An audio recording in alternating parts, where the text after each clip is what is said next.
Hello, my name is Rory. Today I'm going to be talking to you about the Society of Friends. The Society of Friends, or Quakers as most of us know them as, is a religious group whose ideals are formed around peace and equality. The Quakers originated in England in the mid-1600s under the leadership of George Fox. He wanted to form a group with people who were seeking religious freedom and who had similar beliefs as he did. He and his leaders sought out other seekers like themselves to help their movement. This group consisted of scattered Baptists, soldiers, and restless commoners. Although Fox started gathering this group in 1647, it took 6 years before the group held their first official meeting in Durham. Although small in members, the Society of Friends has always been influential in the history of reform.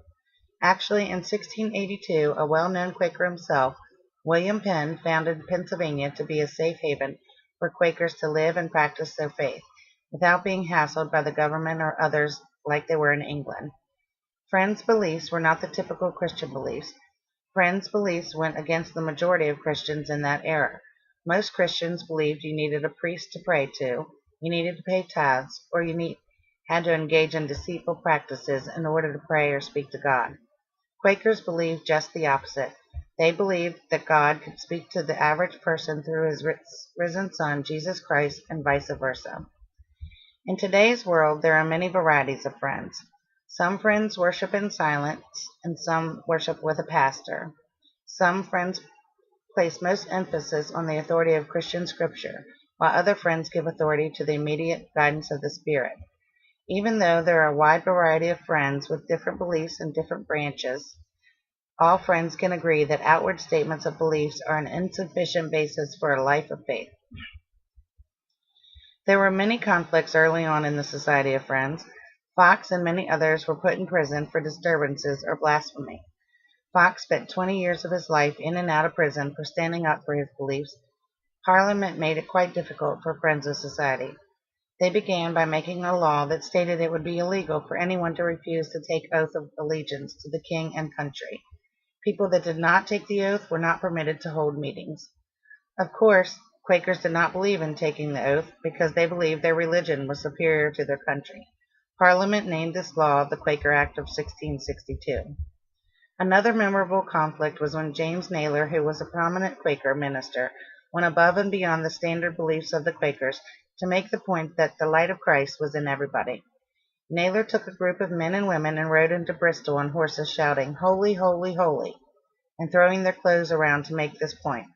He and his followers were arrested for this disturbance. Observers believed that his followers and he thought of Naylor to be Jesus Christ himself. Naylor was tried and convicted through Parliament and thrown in jail indefinitely.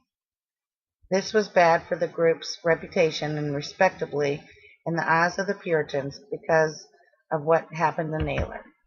Fox and other leaders made an effort to increase authority in the group, so this would not happen again. As time went on, things changed for Friends. Thanks to the Toleration Act of 1689, people in Great Britain were no longer considered criminals just for being friends. It was during the 18th century Quakers began to speak out against slavery.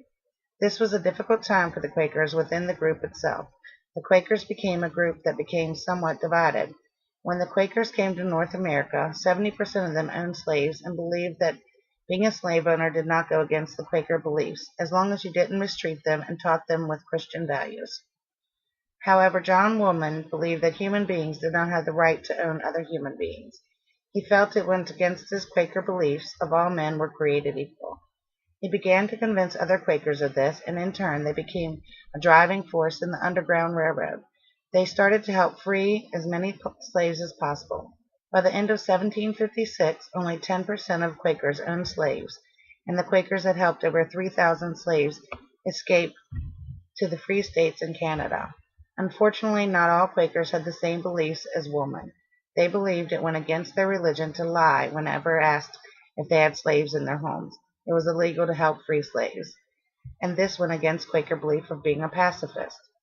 This dividedness amongst the group itself caused some Quakers to form their own small independent Quaker groups, with Quakers who shared similar beliefs and views. During the 18th century, Quakers were not permitted to receive an academic degree of any kind. so many of them went into manufacturing or commerce. They became successful businessmen, partly because people trusted them. Quakers were known to be honest, and they took pride in their work. Therefore, their prices would be a fair one. Some useful items Quaker businesses produced at this time were iron, steel, and pharmaceuticals. By the 19th century, Friends were eventually allowed to go to college and receive degrees. This provided us with a variety of scientists such as Thomas Young, who discovered how the lens in the eye worked and came up with the hypothesis about the perception of color; Maria Mitchell, who was an astronomer who discovered a comet; Joseph Lister, who promoted the use of sterile instruments based on Pasteur's work on germs; Thomas Hodgkin, who was a pathologist who made breakthroughs in anatomy and was the first doctor to describe a type of lymphoma that was named after him. Although Quakers were not permitted to participate in law and politics in the beginning, eventually, as time went on, some Quakers did decide to throw their hats in the ring.